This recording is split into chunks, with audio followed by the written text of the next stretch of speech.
Magandang umaga, Canada. And of course, mabuhay ang lahat ng Pilipino sa amang bahagi kayo ng mundo naroroon ngayon at nanonood o nakikinig sa aking vlog ngayong araw ng Martes, ikalabindalawa ng Marso 2024. Ito po inyong kabayan Mondatol na nag-uulat yata sa ating talakayan para po sa dito ko live sa Richmond Hill, 30 minutes drive from Toronto, Canada. Well, ngayong araw po talagang very grabe at hindi ako makapaniwala na itong Senado na nirirespeto natin, pati ang Kongreso, the lower house, ay yuyuko rin pala itong Senado kay Pastor Quiboloy na sinabi kahapon sa statement ni Senator Risa Ontiveros na siyang chairperson po ng Senate Committee on Women, Children and Family Relations and Gender Equality ng Senado, na dinaig pa nga ni Pastor Quiboloy yung 10 utos ng Diyos for giving his 17 kondisyon para sa umattend sa Senate hearing.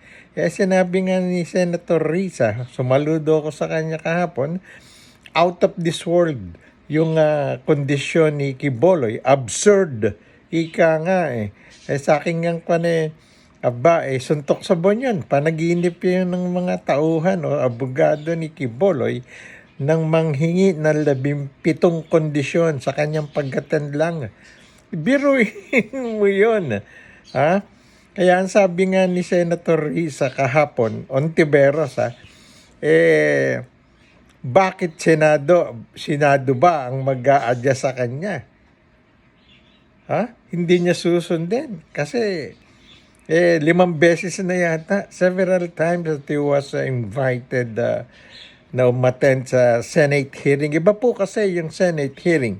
Ito po ang didinig nag-iimbestiga o didinig sa kanyang side sa criminal cases na inihabla sa kanya. Ang Kongreso naman po tungkol naman sa franchise ng SMNI News o TV News Network ni Quiboloy. Yan ang iniimbestigahan na sa Kongreso, sa lower house. So iba Senado, bigat to, criminal offenses to And so sabi ko, nung marinig ko yung sabi ni Senator Risa na hindi yuyuko ang Senado kay Quiboloy, hindi lang po yung muko nagbow pa ng todo. Tinalo pa yung vow ng mga kapatid nating South Korean kung paano nagbibigay respeto sa mga kausap o kaharap na tao. Pero yung mga napatunayan ko rin na itong Senate President, si Mick Zubiri, talagang kaibigan ni Quiboloy. At dito doon pala sa Pilipinas, nasa Canada nga pala ako. May nabalita ngang papalitang Senate President si Mick Zubiri. Ako, ayoko nun Pero after this morning na mapanood ko yung pagtanggi ni Zubiri na pumirma nung arrest warrant kay Quiboloy, nagdalawang isip ako, palitan na yan si Zubiri as Senate President. At palagi ko si Senator Amy Marcos magdadalawang isip yan sa pagsuporta kay Quiboloy at kay Zubiri. Kapatid mo, Senator Amy, si Presidente Bongbong, blood is thicker than water.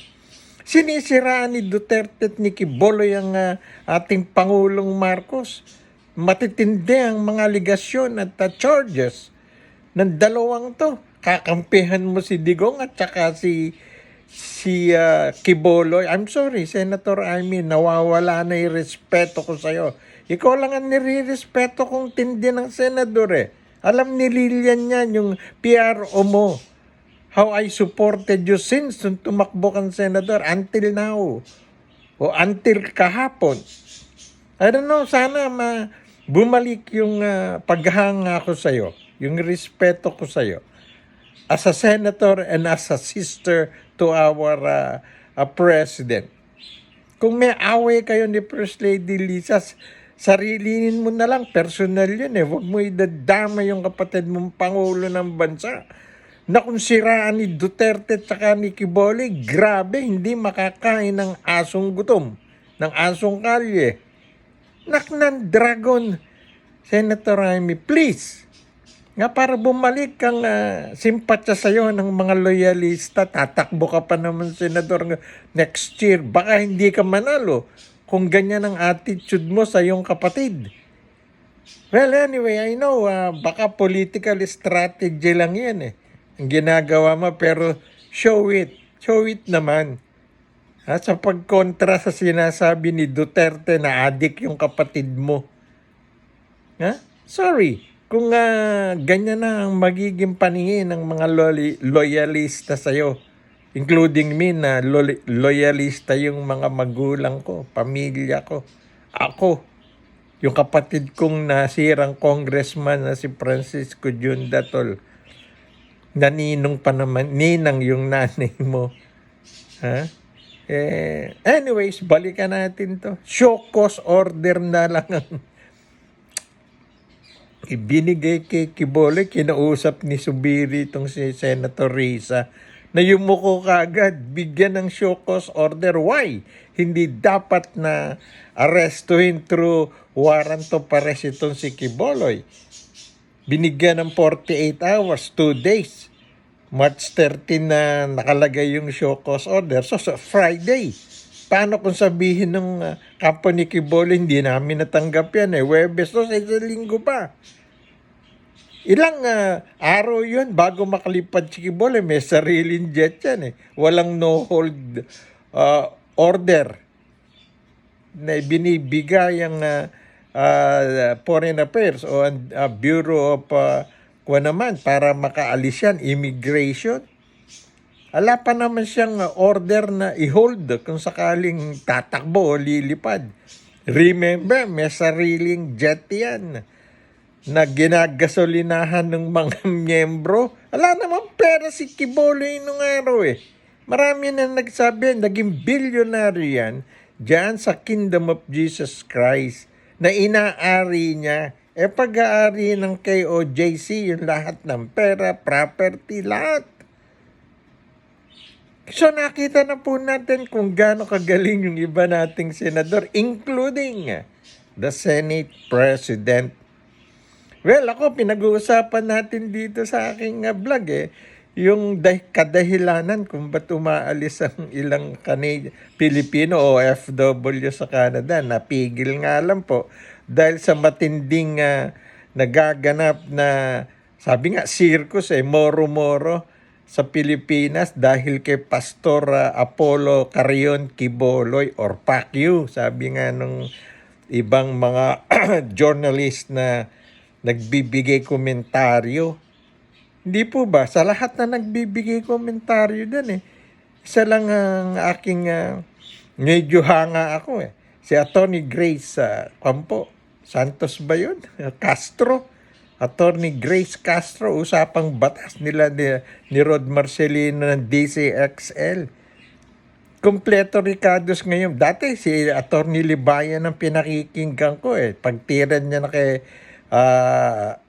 Senator Rapi Tulfo, pero ayoko nang manood minsan kay Attorney Libayan, tira lang kay Senator Tulfo. Huwag naman araw-araw, kung bibirahin mo yung malalaking issue. May nagagawa naman si Senator Tulfo O di ba, nagbibigay ng pera. Mas malaki yung binibigay niya sa mga dapat bigyan. Although konti lang yun, nung Christmas ka 40,000 sa ibang binigyan niya, pati anak niya nagbibigay nga si Congressman Ralph Tulfo, pati yung asawa niya si CIS Party List. Hindi ba? Yung binibigay nga ng tao po, yung puhunan po, si Noli Boy de Castro, magbibigay ng gamot, pagkain, yun lang. Tapos ng palatuntunan, kumita na sila. Although talaga pong dumadami ang nagsusubscribe at naniniwala kay Tulfo sapagkat kahit papano nakatutulong siya, nagbibigay ng although repera lang naman kuminsan yung binibigay eh. Pero kapag siya na nakaupo tumawag sa kinauukulan, ika nabubukulan, nagkakaroon ng tulong talaga. Pero balikan natin itong si Randy.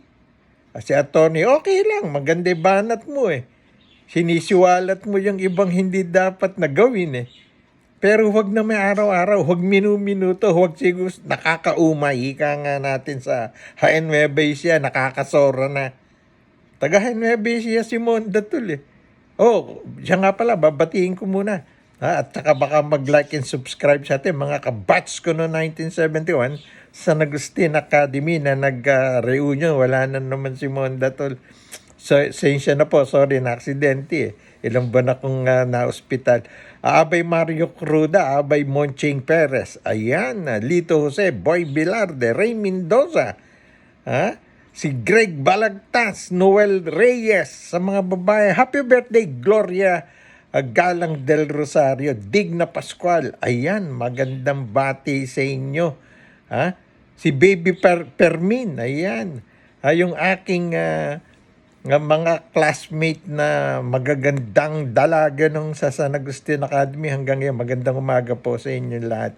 At sana po patuloy nyo akong subaybayan ng inyong kababayan. Dr. Gilson Olarte, good morning po.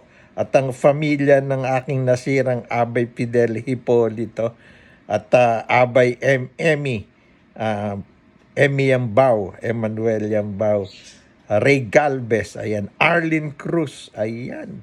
At ang aking insang engineer pet, Cruz, na ngayon po ay nasa bahay ng aking ditching baby, Datolay at Bayaw Big Lay.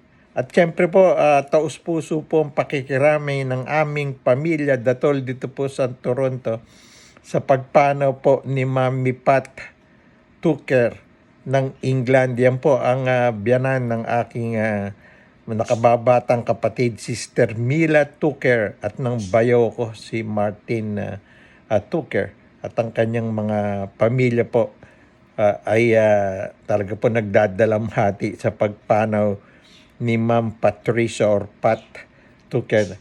Nagpupunta po ako sa Canada, ang bait-bait ni Mami Pat. O Ma'am Pat, ika nga natin. Rest in peace, Mami. O Ma'am Pat. Ayan po. Well, pagpapatuloy naman po natin bukas sa susunod natin yung dahilan. Itutuloy na po natin. Too much expectation, high cost of living, homesickness. Yan ang tatlong napag-usapan natin. Ang susunod po, yung pong pinakamabigat, ika nga natin, ang winter o climate, weather dito po sa Canada, isa sa matinding dahilan ng paglisan po o paglipat ng ibang bansa o pag-uwi sa Pilipinas ng ilan nating mga kababayan. Sa susunod po yan, huwag niyo po akong bibitawan. Please like, share, and subscribe naman po para po lagi tayong nagtatalakayan. Ito po yung kaibigan Mondatol. Magandang araw sa inyong lahat.